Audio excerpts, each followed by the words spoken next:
테러 피해를 당한 우리 국민의힘 배현진 의원이 퇴원했습니다. 많은 국민들께서 배 의원이 당한 테러가 대단히 심각한 것이었다는 점을 화면을 통해서 보셨을 겁니다.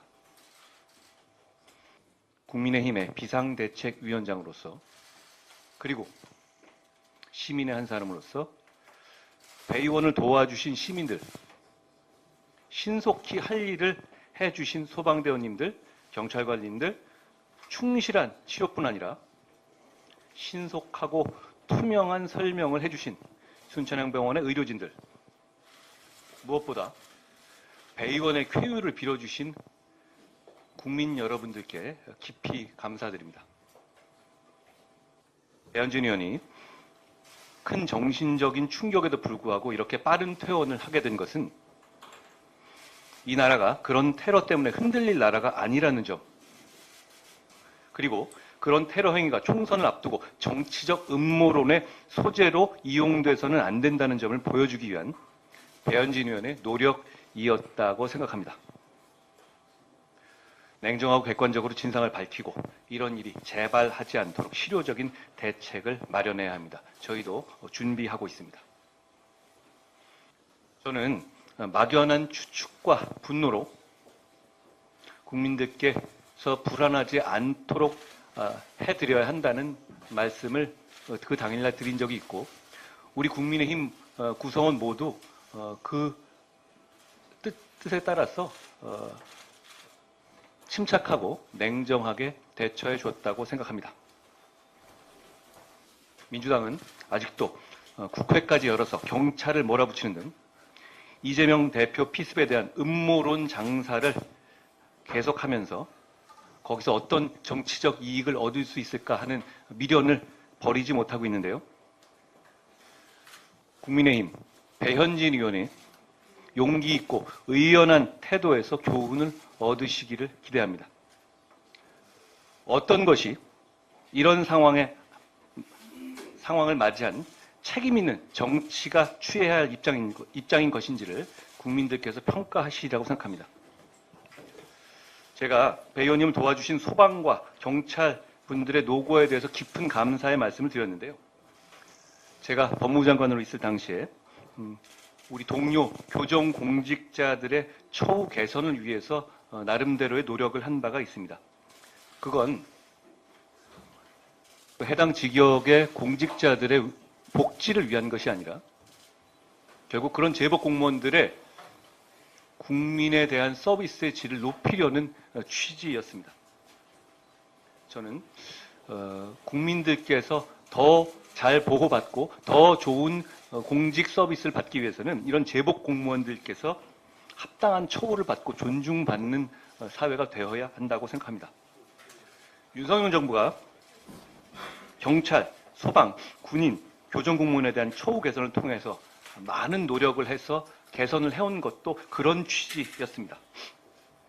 우리 정부는 경찰 및 소방 공무원들에 대한 기본급을 공공안전을 담당하는 공안직 수준으로 인상하고 교정수당 역시 인상했습니다. 혹한과 폭염의 날씨에도 변함없이 국방의 의무를 수행하는 군인들 그리고 초급 간부분들께는 기본급을 추가 인상함은 물론 단기복무 장려금과 주택수당도 2배로 인상했습니다.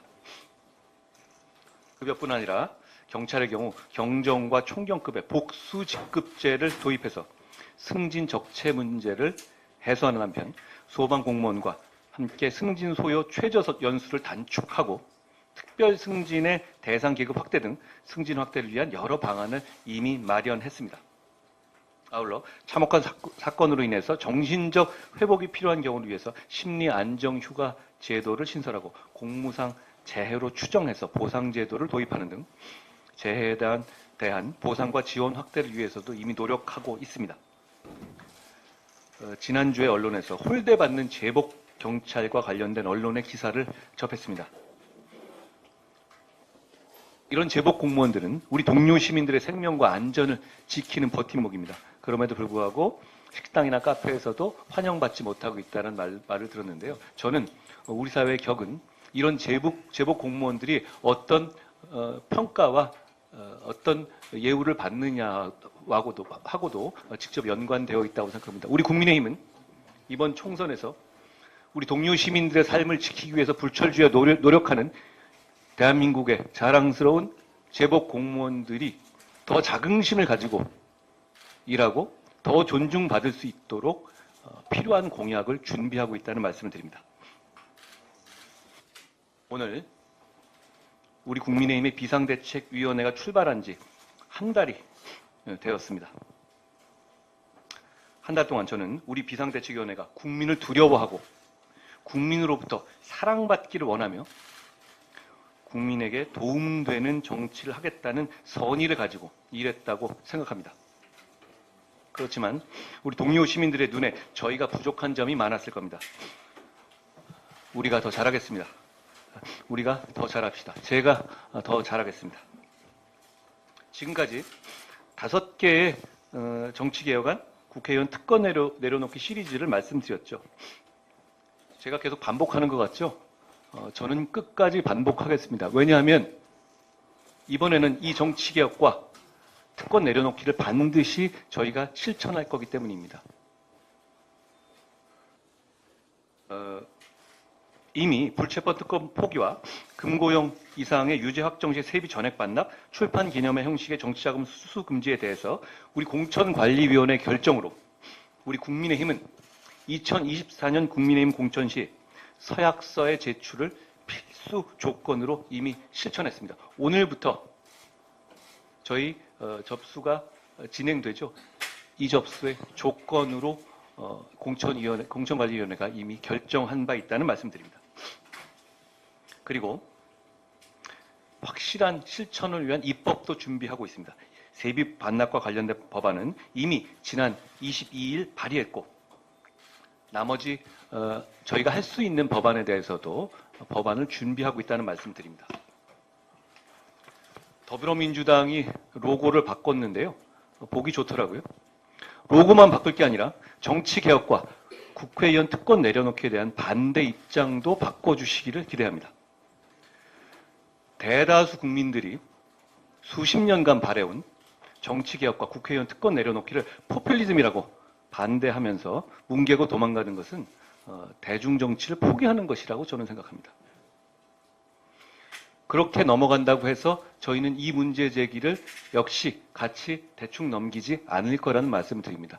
될 때까지 계속 얘기하고 될 때까지 실천할 겁니다. 민주당은 정치개혁과 이런 국회의원 특권 내려놓기가 포퓰리즘이라고 이야기하는데요.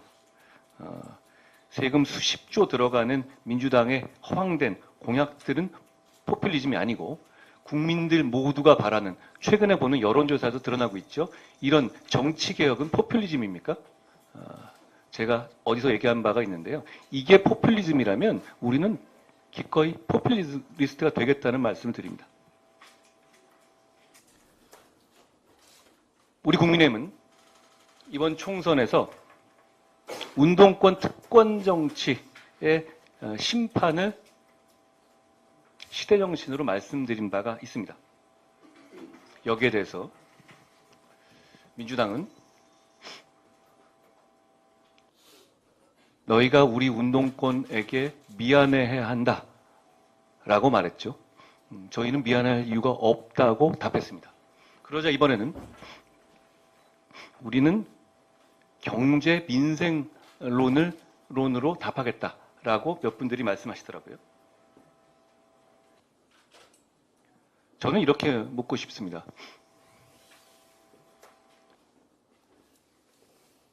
부동산 실패와 국가 채무를 무한정 늘리면서 경제를 망친 주범들이 이제 와서 운동권 심판론을 피하기 위해서 경제 민생론을 얘기한다는 것에 대해서 국민들이 동감하지 않으실 겁니다. 제가 묻고 싶습니다. 임종석과 윤희숙 누가 경제를 살릴 것 같습니까? 자기 손으로 땀 흘려서 돈 벌어본 적 없고 오직 운동권 경력 하나로 수십 년간 기득권 차지하면서 정치 무대를 장악해온 사람들이 민생 경제를 말할 자격이 있는지 묻고 싶습니다.